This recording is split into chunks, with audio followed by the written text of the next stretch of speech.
तो आज हम देखने जा रहे हैं 2034 में रिलीज हुई एक सर्वाइवल एडवेंचर सीरीज जिसका नाम है अर्थ इवेड्स। इसमें हमें भविष्य की एक ऐसी पृथ्वी दिखाई जाती है जहां एक खतरनाक वायरस की वजह से दुनिया के सारे इंसान मर चुके हैं। बड़े बड़े होटल, मॉल सब खाली पड़े हैं और इंसानों के न होने से शहर और बंदरगाह जंगल में बदल चुके हैं। तो देर न करते हुए शुरू करते हैं अर्थ इवेड्स सीरीज का एक्सप्लेनेशन। शुरू में हम जंगल के बीच पहाड़ की चोटी पर एक छोटा सा घर देखते हैं जहां विलियम नाम का एक आदमी अकेले रहता है। अपनी रिसर्च के लिए वो कई महीनों से इसी सुनसान इलाके में रह रहा था। लेकिन एक दिन उसे एक सांप काट लेता है जिससे वो घबरा जाता है। वो चाहता था कि जहर उसके शरीर में न फैले और उसी घबराहट में उसका फोन भी पहाड़ से नीचे गिर जाता है। अब वो किसी से मदद भी नहीं मांग सकता, इसलिए वो खुद ही अपने हाथ को काटकर जहर निकालने की कोशिश करता है और जल्दी जल्दी बहुत सारा पानी पी लेता है। थोड़ी देर बाद वो बेहोश हो जाता है। होश आने पर उसे बार बार हेलुसिनेशन होने लगते हैं क्योंकि सांप का थोड़ा जहर उसके शरीर में बाकी था। इस तरह वो लगभग 2 दिन बेहोशी जैसी हालत में पड़ा रहता है। एक दिन बाहर से हेलीकॉप्टर की आवाज आती है और कुछ वैज्ञानिक उसके दरवाजे तक आते हैं उसे लेने के लिए। शायद बाहरी दुनिया में कोई इमरजेंसी आ गई थी। लेकिन अंदर विलियम आवाज नहीं कर पाता और वैज्ञानिक ये सोचकर लौट जाते हैं कि अंदर कोई नहीं है। कुछ दिन बाद उसके शरीर से जहर का असर पूरी तरह खत्म हो जाता है और वो खुद को ठीक महसूस करता है। फिर वो गाड़ी स्टार्ट कर शहर की तरफ निकलता है।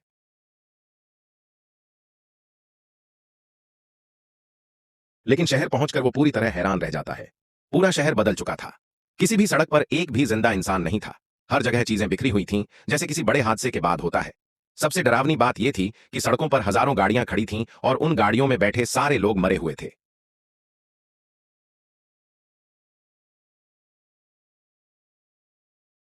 तभी उसकी नजर रोड साइन पर पड़ती है।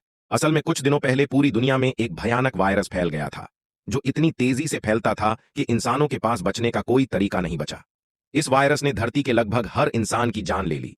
अब न कोई सरकार है, न कोई कानून, न ही कोई नियम। विलियम जब अपने घर पहुंचता है तो देखता है कि उसके माता पिता भी कई दिन पहले मर चुके हैं। कुछ देर वो इस वास्तविकता को स्वीकार करता है और उनके कमरे के पास ही उनके लिए कब्र खोद देता है। कुछ दिन बीत जाते हैं और विलियम समझ जाता है कि इस शहर में वो अकेला जिंदा इंसान है। लेकिन फिर भी उसकी उम्मीद थी कि शायद दुनिया के किसी हिस्से में कुछ लोग इस वायरस से इम्यून रह गए होंगे और अभी भी जिंदा हों। और इसलिए अपनी सुरक्षा के लिए विलियम अपने साथ एक बंदूक और कुछ सामान लेकर लास वेगास शहर की ओर निकल पड़ता है। रास्ते में जो पुल शहर में आने जाने का मुख्य रास्ता था वह भी बंद पड़ा था। इसलिए बहुत लंबा सफर तय करने के बाद वह दूसरे रास्ते से लास वेगास पहुंचता है। लेकिन यह शहर भी पूरी तरह खाली पड़ा था। थका हुआ विलियम एक मशहूर होटल में रहने लगता है। यहाँ एक भी इंसान नहीं था। बड़े बड़े होटल और कैसीनो बिल्कुल सुनसान थे। अब चूंकि उसके लिए यहाँ सब कुछ फ्री है, वह महंगी महंगी वाइन पीकर आराम करने लगता है। लेकिन अगले दिन रात में उसके पास 2 सर्वाइवर आते हैं, मिल्टन और एन। वे भी विलियम की तरह इस वायरस से संक्रमित नहीं हुए थे। वे बताते हैं कि कई दिनों से वे भी ऐसे ही महंगे होटलों में ठहरे हुए हैं। मिल्टन उसे आखिरी टीवी ब्रॉडकास्ट दिखाता है जिसमें बताया गया था कि वैज्ञानिक इस नए वायरस का एंटीडोट नहीं बना सके। इसके बाद अलग अलग देशों में गृह युद्ध शुरू हो गया था। लोग दवाइयों के लिए एक दूसरे की हत्या करने लगे थे और कुछ ही दिनों में धरती पर लगभग सभी लोग कोई वायरस से तो कोई लड़ाई झगड़े और मारधाड़ में मारे गए। विलियम यह भी जानता है कि वायरस फैलने के बाद मिल्टन और एन आज पहली बार किसी जीवित इंसान को देख रहे हैं। मतलब अब धरती पर बचे हुए लोगों की संख्या बेहद कम है। साथ ही उसे पता चलता है कि इतने दिनों तक अकेले रहने के कारण मिल्टन और एन की मानसिक हालत बिगड़ चुकी है। एन बताती है कि उसने वीडियो कॉल पर अपने पति और बच्चे को मरते हुए देखा था, जिससे उसकी जीने की सारी उम्मीद खत्म हो गई। विलियम कुछ दिन उनके साथ उस महंगे होटल में रहने लगता है। लेकिन इतने महंगे ब्रांड के कपड़े और सामान फ्री होने के बाद भी उसे अच्छा नहीं लगता, जैसे इंसानों के साथ साथ ब्रांड का मूल्य भी खत्म हो गया हो। मिल्टन बताता है कि वह पहले बड़ा बिजनेसमैन था, उसने खूब पैसा कमाया था। लेकिन अब ना उसके पास उसकी दौलत मायने रखती है, न उसका नाम, न ही उसका परिवार। मिल्टन ने अपने पास एक बंदूक रखी थी ताकि जरूरत पड़े तो वे तीनों मिलकर अपनी जिंदगी खत्म कर सकें। यह सुनकर विलियम घबराकर बाहर निकल जाता है क्योंकि वह अभी भी जीना चाहता था। तभी उसे पीछे से गोली की आवाज सुनाई देती है। मतलब मिल्टन और एन ने खुद को खत्म कर लिया था। अब विलियम फिर से अकेला रह गया। उसे लगने लगा कि पूरी दुनिया में शायद सिर्फ वही एक इंसान बचा है। इसलिए वह तेज स्पीड में गाड़ी चलाकर शहर से बाहर निकल जाता है। रास्ते में उसे एक कुत्ता मिलता है। विलियम उसे अपनी संगत के लिए अपने साथ ले लेता है और उसका नाम रखता है लकी। इसके बाद वह लाइब्रेरी से कुछ सर्वाइवल किताबें लाता है और अपने पुराने घर में वापस रहने लगता है। आसपास की दुकानों में जितना खाना है उससे वे कई दिनों तक काम चला सकते हैं और चाहें तो खेती करके भी खाने का इंतजाम कर सकते हैं। समय के साथ साथ 1 साल बीत जाता है। विलियम और लकी के बीच बहुत अच्छा रिश्ता बन चुका था। लेकिन इंसानों की कमी के कारण विलियम अक्सर बोर हो जाता। समय बिताने के लिए वह कभी जॉगिंग करता, कभी तैरने जाता, कभी अपनी कार को एक ही जगह गोल गोल घुमाता। लेकिन उसकी यह बोरिंग जिंदगी एक दिन बदल जाती है जब लकी दूर एक घर की तरफ भौंकने लगता है। विलियम आवाज सुनकर चिल्लाने लगी। उसने देखा कि कमरे से धुआं निकल रहा है, इसलिए वह जल्दी से गाड़ी लेकर वहां पहुंच गया। छत पर एक लड़की बंदूक लेकर खड़ी थी, जिसने उसे डराया। लड़की का नाम था एमा और वह एक सर्वाइवर थी। विलियम उसे अपने बारे में सब बताता है, जिससे एमा को यकीन हो जाता है कि विलियम से उसे कोई खतरा नहीं। बातचीत में पता चलता है कि दोनों ने ही पिछले 1 साल में किसी भी जीवित इंसान को नहीं देखा था। विलियम जो कुछ झेलता आया था वह सब एमा को बताता है और एमा भी अपनी सर्वाइवल स्टोरी बताती है कि वह कल ही यहाँ आई है और उसे भी नहीं लगता कि इस इलाके में कोई और जीवित है। कुछ देर बात करने के बाद विलियम जाने लगता है, लेकिन एमा कहती है, अरे आज रात यहीं रुक जाओ, कितने दिन हो गए किसी इंसान को देखे हुए। विलियम मान जाता है। इसके बाद विलियम एमा को अपने घर ले जाता है। अकेले रहने के कारण घर बिल्कुल बिखरा हुआ था, इसीलिए दोनों मिलकर घर को दोबारा ठीक करने और सजाने का काम शुरू करते हैं। पास में एक फूड स्टोर था, जहां जाकर वे खाने का सामान भी ले आते हैं।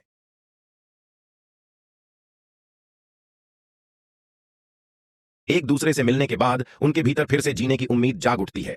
अब वे दोनों साथ में उठते हैं, रोज काम करते हैं और बोरियत से बचने के लिए अपनी हॉबीज भी बना लेते हैं। उन्हें यह भी पता था कि अगर वे ही धरती के आखिरी कपल हैं, तो जनसंख्या बढ़ाने की जिम्मेदारी भी उनकी ही है। उधर इंसान लगभग खत्म होने के कारण जंगली जानवर शहरों तक पहुंच आए थे। समय के साथ विलियम घर में सोलर पैनल लगा देता है ताकि घर पूरी तरह तैयार हो जाए।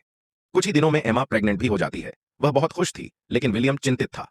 क्या एक पोस्ट एपोकैलिप्टिक दुनिया में बच्चे को लाना ठीक है? डिलीवरी कौन करेगा? इसी वजह से विलियम लाइब्रेरी में जाकर बच्चा पैदा करने से जुड़ी किताबें पढ़ने लगता है।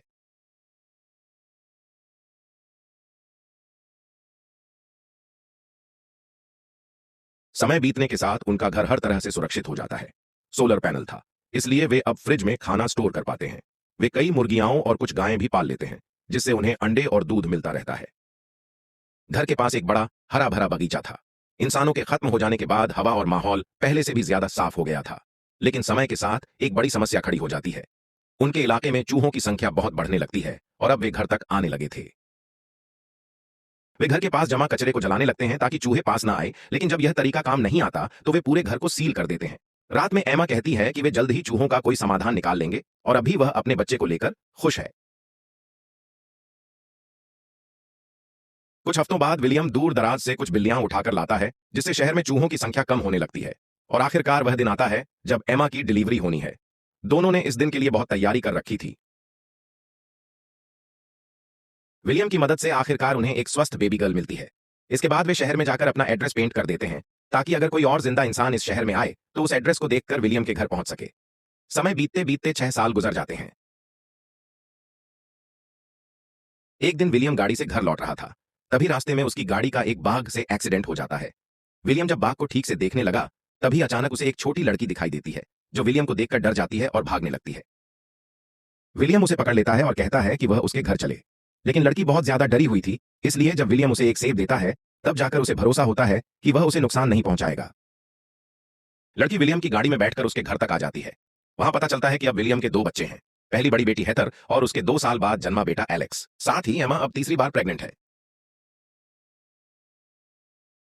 लगता है धरती की जनसंख्या शायद इन्हीं दोनों से बढ़ने वाली है।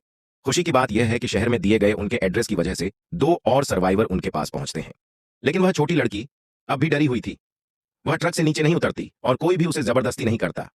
पूरा रात वह ट्रक में ही बैठी रहती है। सुबह जब मारिना उसे खाना देने जाती है, तब लड़की मारिना पर हमला करने की कोशिश करती है। मारिना उसे अपनी कहानी सुनाती है, कैसे वह और जॉर्ज जगह जगह इंसानों को खोजते घूम रहे थे और फिर उन्हें विलियम का एड्रेस मिला। धीरे धीरे बातों में वह लड़की को अपने साथ घर ले आती है और उसे नहाने भेज देती है।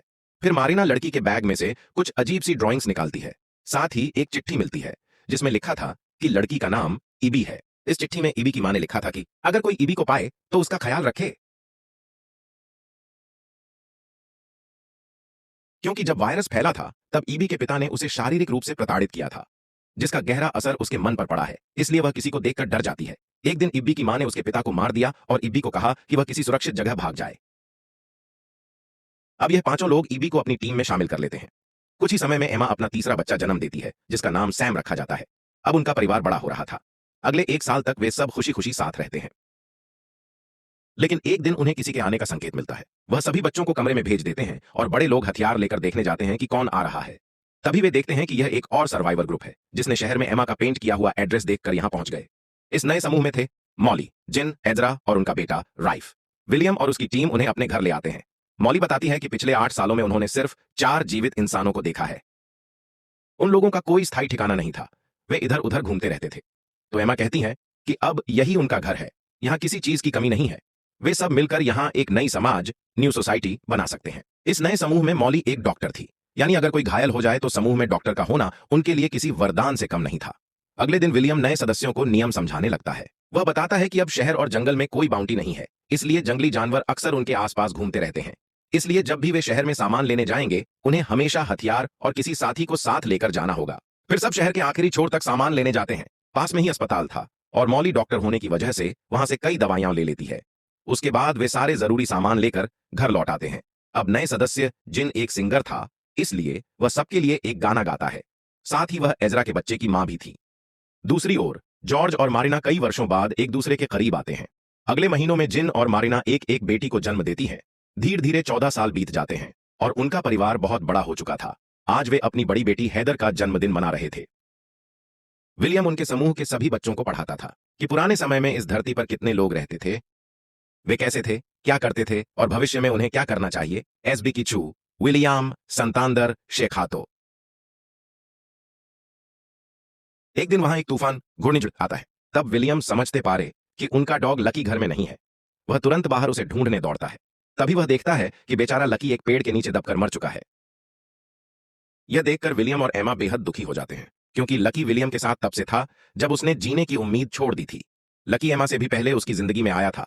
वे अपने बगीचे में लकी के लिए एक कब्र बनाते हैं और उसे उनके समूह का पहला सदस्य घोषित करते हैं। कुछ दिनों बाद जब विलियम अपने बच्चों को खेलते देख रहा था, तभी एक बाघ उनके गार्डन में घुस आता है। विलियम तुरंत अपने बच्चों को बचाने के लिए बाघ के सामने खड़ा हो जाता है।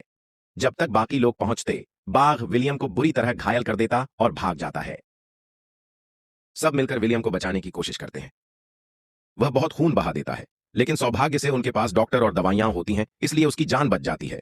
इस बीच एमा बंदूक लेकर बाघ को ढूंढकर मार देती है ताकि वह आगे किसी को नुकसान न पहुंचा सके। कुछ हफ्तों में विलियम फिर से चलने लगता है।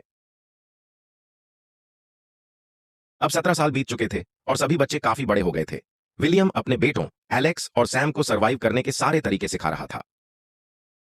दूसरी ओर एजरा का बेटा राइफ विलियम की बेटी हेदर को पसंद करने लगा था। वे हमेशा साथ रहते थे। अब वे अपने परिवार से कहते हैं कि वे दुनिया को देखने और अकेले बाहर यात्रा करने का निर्णय लेना चाहते हैं। सभी जानते थे कि उन्हें अपनी जनसंख्या बढ़ानी होगी, इसलिए इसमें किसी को आपत्ति नहीं थी। इसलिए उन्होंने अपने 2 लोगों को हथियार और खाने पीने का सामान देकर विदा किया। कुछ दिनों बाद पता चला कि उनके पास पानी की कमी हो गई है। पास के एक डंप में जाकर उन्होंने जाना कि अब आसपास का सारा पानी सूख रहा है।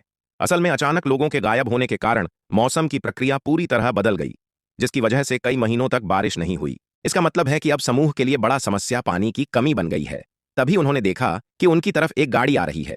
इसका मतलब है कि उनके अलावा अन्य कोई सर्वाइवर अब भी जीवित है। इसलिए वे जल्दी घर आकर सबको यह बताते हैं और कहते हैं कि हो सकता है कि ये लोग हमारे लिए खतरा बन सकते हैं और शायद हमारा घर भी कब्जा कर सकते हैं। असल में इस समूह का चार्ली था। उसने कहा कि वे यहां तेल निकालने आए हैं। उनके पास एक ड्रिल मशीन है जिससे वे जमीन में ड्रिल करके विलियम के लिए हैंड पंप लगाकर पानी निकाल सकते हैं। लेकिन इसके बदले वे विलियम से पेट्रोल चाहते हैं ताकि वे यहां से 500 मील दूर जा सकें। अब चूंकि विलियम के समूह के पास पानी की कमी है, इसलिए वे इस ऑफर को मान लेते हैं। वैसे भी उन्होंने अब तक इतना टोल लिया है कि अब और क्या करेंगे। अब विलियम के शब्दों के अनुसार चार्ली का समूह एक जगह ड्रिल करना शुरू कर देता है। चूंकि यह प्रक्रिया पूरी होने में कई दिन लगेंगे, इसलिए चार्ली का समूह अपनी वैन में रहेगा। लेकिन विलियम धीरे धीरे नोटिस करता है कि चार्ली बहुत अच्छा इंसान नहीं है, क्योंकि उसके बोलने से पता चलता है कि उसने कुछ समय पहले कई सर्वाइवरों को संसाधनों के लिए मार डाला था। यह सब जानने के बाद विलियम अपने समूह से कहता है कि चार्ली से सावधान रहें और अपने घर की सुरक्षा भी करें। एमा कहती है कि वैसे भी वे ड्रिल पूरी होने के बाद चले जाएंगे, इसलिए चिंता की कोई बात नहीं। खैर, अगले 2 दिन ड्रिलिंग चलती रहती है और आखिरकार 4 दिन बाद वे नीचे से पानी निकालने में सफल हो जाते हैं। इस पर सभी बहुत खुश होते हैं। विलियम कहता है कि अब उनका काम पूरा हो गया और वे उनका सारा पेट्रोल लेकर यहां से जा सकते हैं। रात को सभी साथ में जश्न मनाते हैं। हालांकि विलियम तनाव में था, क्योंकि उसे लगता था कि चार्ली खतरनाक इंसान है और वह इतनी आसानी से यहां से नहीं जाएगा। रात को जब सभी सो जाते हैं, विलियम बाहर से किसी की चीख सुनता है और बाहर जाकर देखता है कि चार्ली एक कमरे से निकल रहा है। बाहर उसका दोस्त साइलस पहरा दे रहा था ताकि कोई उसे देख ले तो वह संकेत दे सके। विलियम जल्दी से कमरे में जाता है जहां ईवी रो रही थी। चार्ली ने उसके साथ जबरदस्ती की। विलियम तुरंत अपने समूह को यह बता देता है। अब बाकी मेंबर्स कहते हैं कि चार्ली के पास बहुत हथियार हैं और वह कह रहा था कि अब वह यहां से नहीं जाएगा। विलियम कहता है कि उसे मारना पड़ेगा, नहीं तो वह अपने समूह के लोगों को इस तरह परेशान होते नहीं देख सकता। उसने ईवी के साथ जो किया वह कल किसी और के साथ भी करेगा। बाकी लोग उसकी बात से सहमत हैं, लेकिन वे डिस्कस करते हैं कि वैसे भी पृथ्वी पर लोग कम हैं, इसलिए उन्हें चार्ली से मारना चाहिए था। लेकिन विलियम के अनुसार अगर वे चार्ली को मार देंगे तो उनके ग्रुप के सभी लोग उन्हें कुछ नहीं करेंगे। अब योजना के अनुसार रात में उन्होंने चार्ली को चारों ओर से घेर लिया और चार्ली का ग्रुप महसूस भी नहीं कर पाया। विलियम ने चार्ली को सीधे मार डाला। हालांकि विलियम को इसमें बुरा लगा क्योंकि यह उसका पहला हत्या का अनुभव था, लेकिन उसने यह अपने ग्रुप के लिए किया। अगली सुबह विलियम का ग्रुप चार्ली के ग्रुप को बताता है कि अब वे बदला न लें। अगर वे चाहें तो वहीं रह सकते हैं, लेकिन उन्हें उनके काम में मदद करनी होगी, और अगर वे जाना चाहते हैं तो अब उन्हें हमेशा के लिए चले जाना होगा। चार्ली के ग्रुप के कई लोग वहीं रहने का फैसला करते हैं, लेकिन चार्ली का सबसे अच्छा दोस्त साइलस छोड़कर वे विलियम पर नाराज थे क्योंकि उन्होंने उनके दोस्त चार्ली पर अचानक हमला करके उसे मार डाला। हालांकि चार्ली के साथी बताते हैं कि वे पहले से जानते थे कि चार्ली बुरा है और वह लीडर बनने का गलत तरीका अपनाता। इसके अलावा वह अपने ग्रुप की बाकी लड़कियों के साथ भी ऐसा ही करता था, इसलिए अब वे खुश थे कि वह मर गया। अब साइलस अकेला रह गया क्योंकि वह चार्ली की मृत्यु पर दुखी था, इसलिए विलियम उसे बाहर निकाल देता है। हालांकि साइलस कुछ समय बाद फिर वापस आना चाहता था क्योंकि उसके ग्रुप के सभी सदस्य वहीं रह गए थे और बाहर अकेला वह कैसे जीवित रहेगा। लेकिन विलियम उसे अंदर आने नहीं देता क्योंकि वह चार्ली के बुरे काम में मदद करता था और सजा के रूप में उसे बाहर कर दिया। समय आगे बढ़ता है और अब कुल 20 साल बीत चुके हैं। मानव जाति के अलावा पूरा पृथ्वी पूरी तरह बदल चुका है। विलियम के ग्रुप के सभी बच्चे मिलकर एक हवाई जहाज बनाने का काम शुरू करते हैं। विलियम का बेटा कहता है कि कुछ समय बाद वे इसे पूरी तरह परफेक्ट कर देंगे, जिससे वे पहाड़ से आसानी से नीचे आ सकेंगे। लेकिन कुछ समय बाद देखा जाता है कि उनके ग्रुप के सभी सदस्य एक एक करके बीमार होने लगते हैं। उन्हें जल्दी एहसास होता है कि आधे से ज्यादा लोग वायरस से संक्रमित हैं और उनमें वही लक्षण थे जो 20 साल पहले उस वायरस में थे। डॉक्टर मॉली भी खुलासा करती हैं कि भले ही वे उस वायरस से इम्यून थे, समय के साथ वायरस और विकसित हो गया है। हालांकि इस नए वायरस का प्रभाव इतना शक्तिशाली नहीं है, वे जल्द ही इसका कोई हल निकाल लेंगे। इसके बाद स्वस्थ रहने वाले सदस्य बाकी लोगों की देखभाल करने लगते हैं। इसी बीच विलियम का बेटा सैम बाकी लोगों की तुलना में और भी खराब स्थिति में था। यह सभी में तनाव पैदा करता है। इसी बीच एक दिन अचानक उनकी बेटी हैदर अकेले घर लौटती है। वह राइफल के साथ बाहर घूमने गई थी। हैदर अपने सफर की घटनाएं बताने लगती है। वह बताती है कि उन्होंने कार लेकर शहर के भीतर बहुत दूर दूर तक यात्रा की। वे रोज नए नए जगहों पर लोगों को ढूंढते रहते थे, लेकिन हर घर और हर शहर में वे किसी को नहीं पाते थे। वे कोशिश कर रहे थे कि कहीं कोई जीवित व्यक्ति मिल सके। लेकिन एक दिन जब वे किसी पहाड़ी पर कैंपिंग कर रहे थे, अचानक उन्हें एक आदमी दिखाई देता है। उन्होंने उसका पीछा किया, लेकिन तब तक वह आदमी वहां से जा चुका था। कुछ समय बाद वही आदमी पीछे से आकर रायफ पर छुरी रख देता है। यहां से पता चलता है कि यह कोई और नहीं बल्कि साइलस है, यानी चार्ली का वही बेस्ट फ्रेंड जिसे विलियम ने बचाया था। बदले की भावना से वह रायफ को मार देता है और हेडर भी उसे मार देती है। हेडर रायफ के पास आती है, लेकिन तब तक बहुत देर हो चुकी होती है और जल्दी उपचार न मिलने के कारण रायफ वहीं मर जाता है। तीर में उसे दफन करने के बाद हेडर फिर घर लौटती है और रास्ते में उसकी कार का ईंधन खत्म होने के कारण वह बाकी का रास्ता पैदल तय करती है। अब हेडर भी जानती है कि अधिकांश सदस्य फिर से उसी वायरस से संक्रमित हो गए हैं, लेकिन यह वेरिएंट पहले जितना शक्तिशाली नहीं है। डॉक्टर मॉली इसका इलाज कर रहे हैं। सैम के बुखार को कम करने के लिए उसे ठंडे पानी में डाला जाता है। कुछ समय बाद डॉक्टर मॉली द्वारा दी गई दवा खाने से सभी धीरे धीरे स्वस्थ होने लगते हैं, लेकिन यह दवा सैम पर असर नहीं करती। वह अपने माता पिता से आखिरी बार बात करके दुनिया छोड़ देता है।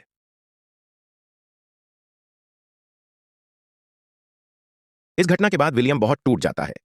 सैम के अलावा उनके समूह के 3 सदस्य मर चुके हैं। एमा विलियम को समझाती है कि जब हमारे पास कुछ भी नहीं था, तब केवल हम दोनों एक साथ रहना शुरू किए थे। अब हमारे पास पूरा समूह है और हम ही भविष्य की मानव जनसंख्या बढ़ाएंगे। विलियम हार नहीं मानता और समूह के बच्चों को तैयार करने लगता है। फिर वह किसी पहाड़ी की चोटी पर जाकर सूर्योदय देखता है और महसूस करता है कि 20 साल बाद दुनिया कितनी बदल चुकी है। वह वापस जाकर बच्चों को भाषण देता है कि वे अब तक गलत रास्ते पर चल रहे थे। वे पुराने दुनिया की तरह जीना चाहते थे, लेकिन अब दुनिया पहले जैसी नहीं है, इसलिए अब उन्हें प्रकृति के अनुसार सीखना होगा। प्रकृति उन्हें सिखाएगी कि वे इस नए वातावरण में कैसे जीवित रह सकते हैं। फिर वे रेडियो फिर से चालू करते हैं ताकि आपस में संचार कर सकें। वे नया समाज बनाएंगे और सामाजिक कार्यक्रम रखेंगे ताकि बच्चे समझ सकें कि इंसान सामाजिक प्राणी है।